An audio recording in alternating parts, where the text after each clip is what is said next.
राधे राधे सर्वांना नमस्कार। माझ्या या आजच्या व्हिडिओमध्ये आपल्या सर्वांचं स्वागत आहे। माझ्या या चॅनेलमध्ये आपण पाहत आहात श्रीमद भगवद्गीता या ग्रंथातील अध्यायाच्या व्हिडिओ सिरीज। तर अध्याय क्रमांक 11 पर्यंत आपण मागच्या काही अध्यायामध्ये लाईव्ह पाहिलेत। तर आज आपण लॉंग व्हिडिओमध्ये अध्याय क्रमांक 12 पाहणार आहोत, ज्याचं नाव आहे भक्तियोग। आणि हा संपूर्ण भगवद्गीता या ग्रंथामधील सगळ्यात छोटा अध्याय आहे, परंतु खूप महत्वपूर्ण आहे। मागील अध्यायामध्ये श्रीकृष्णानं अर्जुनाला सांगितलं की तू भक्ती कर, प्रेमयुक्त भक्ती कर, माझ्यावर मन लाव, असं प्रत्येक वेळेला प्रत्येक अध्यायामध्ये अर्जुनाला श्रीकृष्ण सांगतायत। परंतु भक्ती कशी करायची हा प्रश्न, म्हणजे जसं की आपल्या सर्वसामान्य माणसाला सुद्धा तोच प्रश्न पडतो, भक्ती कर पण कशी करू, नेमकं कुणाचं चिंतन करू। आता मागच्या अध्यायामध्ये श्रीकृष्ण सांगतो की माझं चिंतन कर, माझं नाव घे, परंतु माझं म्हणजे कशा प्रकारे, साकारातलं की निराकारातलं, हा प्रश्न थोडासा अर्जुनाला पडलेला आहे, जो की आपल्या सर्वसामान्य माणसांना पडतो। आणि त्या प्रश्नाचं उत्तर या भक्तियोग या अध्यायामध्ये श्रीकृष्णाने अर्जुनाला सांगितलंय आणि अर्जुनाला निमित्त करून आपल्या सर्वांना ते सांगितलेलं आहे। तर आपण सुरुवात करूयात अध्याय क्रमांक 12, ज्याचं नाव आहे भक्तियोग आणि श्लोक आहेत 20। तर सुरुवातीला अर्जुन उवाच एवं सततयुक्ता ए भक्तास्त्वं पर्युपासते ए चापेक्षरं व्यक्तं तेषां खे योग वित्तमा। अर्जुनानं पृच्छा केली, अर्जुनानं श्रीकृष्णाला विचारलं की जे तुमच्या भक्तीमध्ये योग्य रीतीने सदैव संलग्न झालेले आहेत, योग्य रीतीने असा पण शब्द इथं वापरलेला आहे की जे योग्य रीतीने संलग्न झालेले आहेत आणि जे अव्यक्त निर्विशेष ब्रह्माची उपासना करतात, निर्विशेष निराकार ब्रह्माची उपासना करतात, त्यापैकी कोणाला अधिक परिपूर्ण मानण्यात येते। अर्जुन काय म्हणतो की जे तुमच्या भक्तीमध्ये योग्य रीतीने सदैव संलग्न झालेले आहेत, म्हणजे साकार रूपाच्या श्रीकृष्णाच्या भक्तीमध्ये संलग्न झालेले आहेत, आणि दुसरं जे अव्यक्त निर्विशेष ब्रह्माची निराकार ब्रह्माची उपासना करतात, याच्यामधलं सर्वश्रेष्ठ भक्ती कोणती आहे जे की मी करू शकेल। पुढच्या श्लोकामध्ये भगवान सांगतायत मग अर्जुनाला, श्री भगवान उवाच मय्यावेश्य मनो ए माम नित्ययुक्ता उपासते श्रद्धया परयोपेतास्ते मे युक्ततमा मता।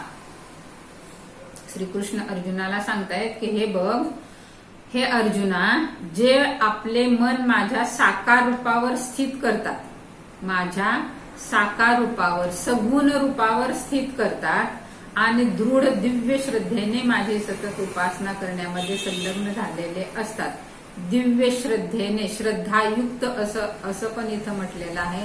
तर दिव्य श्रद्धेने उपासना करण्यामध्ये संलग्न झालेले असतात, ते माझ्या मते सर्वोत्तम आहेत। आणि मग कसे सर्वोत्तम आहेत किंवा त्या भक्ताची लक्षणं कोणती आहेत ते पुढे आपल्याला सविस्तरपणे श्रीकृष्ण अर्जुनाला निमित्त करून आपल्या सर्वांच्यासाठी सांगत आहेत। पुढचा श्लोक असा आहे की एत्वमक्षरं निर्देशं व्यक्तं पर्युपासते सर्वत्र गम चिंत्यं च कुटस्थं चलं ध्रुवं संनियमेंद्रिय ग्रामं सर्वत्र समबुद्धय ते प्राप्नुवन्ति मामेव सर्वभूतहिते रताः। परंतु श्रीकृष्ण पुढे सांगतायत अर्जुनाला की परंतु जे सर्व इंद्रियांचे संयमन करून आणि सर्वांच्या ठाई समबुद्धी ठेवून अव्यक्त इंद्रियातीत सर्वव्यापी अचिंत्य अविकारी स्थिर आणि अचल अशा परमसत्याच्या निर्विशेष रूपाची पूर्ण उपासना करतात। पहिल्या श्लोकामध्ये अर्जुनाला सांगितलं की तू माझी सकाम किंवा सगुण रूपाची भक्ती कर। पुढं सविस्तर सांगण्यासाठी श्रीकृष्ण अर्जुनाला म्हणायला लागले की जे असे निर्विशेष ब्रह्माची उपासना करतात ते सर्वांच्या हितार्थ संलग्न होऊन शेवटी माझीच प्राप्ती करतात।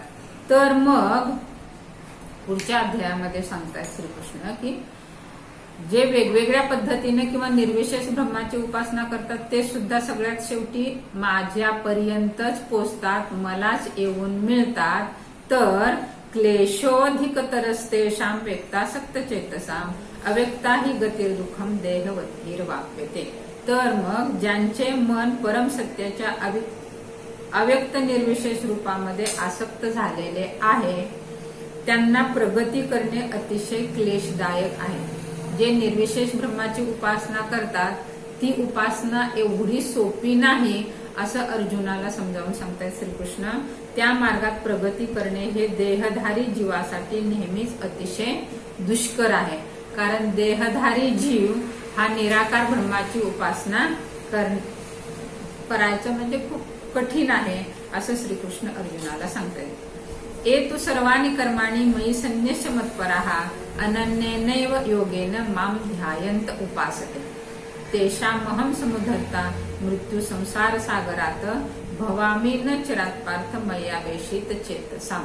पुढे श्रीकृष्ण अर्जुनाला सांगतायत की परंतु जे माझे पूजन करतात, जे आपली सर्व कर्मे मला अर्पण करतात आणि अनन्य भावानं भक्ती करीत माझी उपासना करतात, माझ्या ठाई मन स्थिर करून भक्तीमध्ये संलग्न होतात व माझे ध्यान करीत असतात, त्यांचा हे पार्था मी जन्म मृत्यूरूपी संसारातून त्वरित उद्धार करतो असं वचनही श्रीकृष्ण इथं अर्जुनाला देत आहेत. पुढे सांगतायत की मय्येव मन आधस्व मयि बुद्धी निवेशय निवशिष्यसी मय्येव अतबुद्धम न संशयः. माझ्यावर म्हणजे सगुण साकार रूपावर तुझे मन स्थिर कर आणि आपली बुद्धी माझ्या ठाई युक्त कर. अशा रीतीने तू निस्संदेह सदैव माझ्यामध्येच वास करशील. अथ चित्तम समाधातुम न शक्नोसी मयि स्थिरम अभ्यास योगेन ततो मामे चाप्तुम धनंजय. हे धनंजया, जर तो आपले मन निश्चलत्वाने माझ्या ठाई स्थिर करण्यास असमर्थ असेल तर काय कर की भक्ती योगाच्या नियमक तत्वांचे पालन कर. जर तू असं करायला असमर्थ असशील तर काय कर, भक्ती योगाच्या नियमक तत्वांचे पालन कर. अशा रीतीने मला प्राप्त करण्याची इच्छा तू उत्पन्न कर. आता नियामक तत्व म्हणजे कसे आहेत किंवा पुढं आपल्याला कसं सांगतायत श्रीकृष्ण बघा. अभ्यासेप्य समर्थोसी मत्कर्म परमो भव मदर्थमपि कर्माणि पूर्वन सिद्धीम वापसेसी. परंतु जर तू भक्तियोगाच्या विधिविधानांचे पालन करण्यात असमर्थ असशील तर पुढं काय, तर केवळ माझ्याकरता कर्म कर, कारण माझ्याकरता कर्म केल्याने तुला पूर्ण सिद्धी प्राप्त होईल. अथे तदप्य शक्तोसी कर्तुम मद्योगमाश्रित सर्व कर्म फल त्यागम तथ कुरु यतात्मवान. श्रीकृष्ण अर्जुनाला भक्ती करण्यामध्ये ऑप्शन देत आहेत की पहिल्यांदा सांगतायत की माझं चिंतन कर, माझ्यावर प्रेम कर, माझी भक्ती कर. आणि एवढंही करायला होत नसल तर काय सांगतायत की माझं कर्म, जे कर्म करतोयस ते माझ्याकरिता म्हणून तू कर्म कर. ते पण करायला तुला जमत नसेल तर पुढं काय सांगतायत बघा. तथापि तू जर माझ्या भावनेने युक्त होऊन कर्म करण्यास असमर्थ असशील तर कर्मफलांचा त्याग करून कर्म करण्याचा आणि आत्मस्थित होण्याचा प्रयत्न कर. कर्मफलाचा त्याग करण्याचा प्रयत्न कर. श्रेयो हि ज्ञानम ध्यासात ज्ञानात ध्यानम विशेषते ध्यानात कर्मफल त्यागात त्यागात शांतीरनंतरम. तुला जर असा अभ्यास करणे शक्य नसेल, कर्मफलाचा त्याग करणे सुद्धा शक्य नसेल तर ज्ञानाचे अनुशीलन करण्यात तू स्वतःला संलग्न कर. तथापि ज्ञानापेक्षा ध्यान श्रेष्ठ आहे, ध्यानापेक्षा कर्मफलाचा त्याग करणे श्रेष्ठ आहे. कारण अशा कर्मफल त्यागामुळे मनुष्याला मनशांती मिळते. अद्वेष्टा सर्व भूतांना मैत्र करुण एवच निर्ममो निरहंकार समदुःख सुख क्षमी संतुष्ट सततम योगी यतात्मा दृढ निश्चय मय्यार्पित मनोबुद्धियो मद्भक्त स मे प्रिय.